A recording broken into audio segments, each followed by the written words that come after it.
Hey everyone, welcome back to my channel. It's now been revealed how we potentially know how Novak Djokovic contracted COVID-19. He was attending a basketball match between Red Star Belgrade and Barcelona, and he posed for photos with one of the players who eventually we found out had COVID. And there's also been a bunch of other details posted from today that we need to look at because tomorrow at 10 a.m. is the hearing to see if Novak Djokovic will be staying in Australia or if he will be deported. So let's take a look. So starting off with this one on the Sydney Morning Herald, it says, on December 14, Djokovic had attended a basketball match between Red Star Belgrade and Barcelona. He posed for photos with Barcelona player Nigel Hayes-Davis, who the basketball club announced was infected the next day, December 15th. Keep in mind the dates, because what we know is that Djokovic, according to the lawyers and the legal papers that have been lodged, he found out he tested positive on the 16th, so that's the day after. So he went to this game on December 14, then the Barcelona player Nigel Hayes-Davis was positive on the 15th, and then the captain of the basketball team and another player tested positive later that month, so later in December. I guess that's him there. He tested positive, and then Djokovic tested positive on the 16th. On the day Djokovic claims to have learnt of his positive PCR test result, December 16th, he was reported in local media to have attended a Serbian Postal Service event to commemorate a new postage stamp created in his honor. And that's right here. So you got a photo of here. Now, that event supposedly was at, I think, 5 p.m. they said. So we don't actually know when he found out his test was positive. So it could have been after he went to this event, he found out he was positive, but it could have also been before. We just don't know. And that's what it says there. And then we also have a photo of him on December 16 when he knew he was positive, but we don't know what time he found out, with English cricketer Kevin Peterson, who posted on Instagram a photo of himself with Djokovic in Belgrade. So that's Kevin Peterson there, English South African, and then you've got Djokovic standing right there. Now, this issue that everyone's bringing up on December 17th, so he knew he was positive on the 16th, but on the 17th, the day after his positive result, the Tennis Federation of Serbia said he attended an event to award top junior players. Pictures show Djokovic without a mask with children. Now, I know people on whichever side you're sitting want to say either it doesn't matter, he can do what he wants, or it's very dangerous that he's going out without a mask because he's around children and he's positive for COVID. But this has no bearing on the application and the visa. This has no bearing on that. So bringing it up is kind of just a slap in the face to him that all the media is doing as well. I mean, they've got to report it. It happened, but it doesn't have any bearing on the hearing that's going to be on tomorrow. And then he also went into a photo shoot on December 18th, so the day after. So 2 days after he was positive, where he posed without a mask for a French sporting newspaper, L'Equipe. So there he is there in the photo shoot. And then it goes into the hearing tomorrow and the court papers that I covered in my previous video. You can go check out here. So Djokovic will attempt to overturn his visa cancellation in a federal court hearing on Monday. That's tomorrow at 10 a.m. Australian Eastern Daylight Time. His lawyers claim he received correspondence from the Department of Home Affairs on January 1 stating Djokovic's Australia travel declaration had been assessed and his responses indicated that he met the requirements for a quarantine-free arrival into Australia where permitted by the jurisdiction of his arrival, which is Victoria. Now, this is the part where it's a bit interesting because people want to say he only filled out a travel declaration on an app, so it can't be valid. However, let's take a look at what this says. Djokovic filled out an Australia travel declaration using an app and declared he was exempt from needing to be vaccinated because he was infected within the past 6 months. The app provides a prospective traveller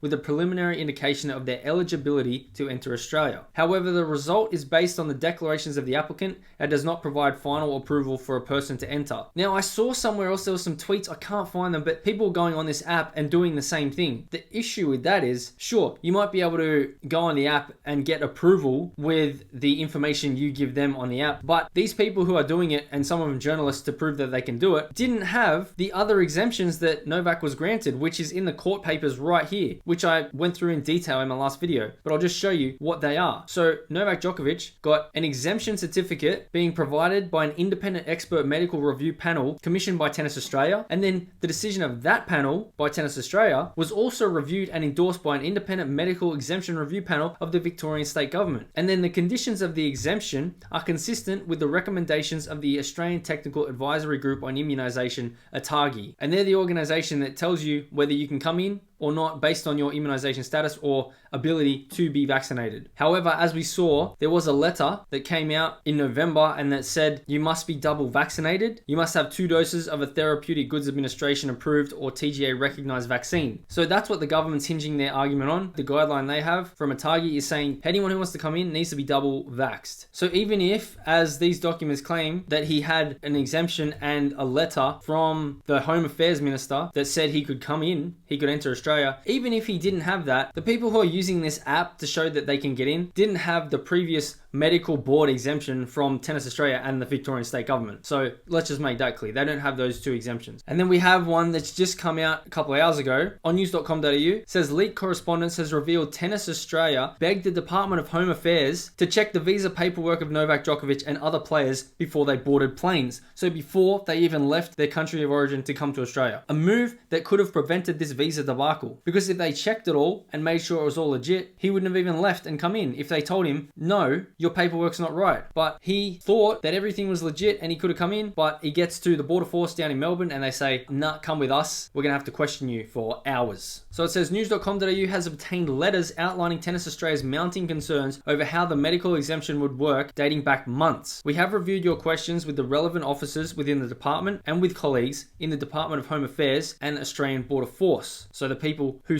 he spoke to when he got to Australia. The November 17 letter from the Department of Health states, travellers who cannot be vaccinated for medical reasons must provide a medical certificate that indicates they are unable to be vaccinated with a COVID-19 vaccine because of a medical condition. Did he have a medical certificate that says he couldn't be vaccinated because he just had COVID, so it would be a contraindication? I don't know how the Tennis Australia has an independent medical board and the Victorian state government has an independent medical board reviewing these things and still saying, yeah, he can come in. The correspondence reveals that Tennis Australia had asked senior federal officials, is there scope for Tennis Australia to work with health or Home Affairs to provide certificates to review a number of weeks prior to their departure dates. In response, the Department of Sport said this request was rejected. So this is what the Department of Health and Home Affairs said. Health and Home Affairs are unable to provide or review certificates. Certificates are reviewed at check-in. So they got to get on the plane and then as soon as they get to the border force, then we'll check their certificates. All travellers who wish to be considered fully vaccinated for the purpose of their travel must provide a vaccine certificate which fulfill the requirements as stipulated above. Travellers need to ensure their certificate is compliant. And now it goes into where this quarantine-free arrival comes in and this COVID exemption. So it says on November 17, Andrew Godkin, the first Assistant Secretary for Sport in the Australian Department of Health, officials make clear that no pre-approval for tennis players' visas would be offered. So no pre-approval. So no one who came would get approval before they left. But Djokovic says he did. While the correspondence repeatedly states that anyone who is vaccinated will be waved through, the unspoken concern of Tennis Australia is securing the entry of unvaccinated players like Novak Djokovic. Now here's where it gets interesting. Under state-based exemptions, they could be allowed to skip quarantine on the grounds that they had recently contracted COVID-19 in the last 6 months, which he's claiming he's contracted in the last few weeks. Part of the confusion appears to have arisen over the fact that the medical exemption for skipping state-based quarantine when players arrived in Australia was completely separate to the federal process for approving entry to Australia for visa purposes, which is what the Australian government is saying. The federal government is saying, we're the one that approved visas and we didn't give him one, except it says the Home Affairs Minister gave him a letter that said he could. But then you have 2 medical panels, one of them the state of Victoria, which makes sense because that's where he's going to be, and then Tennis Australia having an independent medical review giving him that exemption. So in other words, while tennis players may have secured a medical exemption from quarantining even if they were not vaccinated on the basis of an infection in the past 6 months, this did not automatically ensure they were cleared to enter Australia. In separate correspondence, Dr. Alison Cairns, an advisor to the Chief Medical Officer of Australia, states that medical exemptions are a state issue. So they're saying the federal government makes up these rules and decides who comes in based on exemptions and visas, but now it's saying a doctor, an advisor to the Chief Medical Officer of Australia, says it's a state issue. What does she say? Medical exemptions from vaccination will be at the discretion of the state or territory, so it would probably be good to touch base with the state of arrival earlier rather than later to determine if anything will be an issue. But while these state exemptions were granted to skip quarantine, they provided no guarantees for unvaccinated players to enter Australia on a valid visa. So it is like, yeah, you can come in, but we say you can't come in, but the doctor and medical panels say you can, but the Australian government says you can't.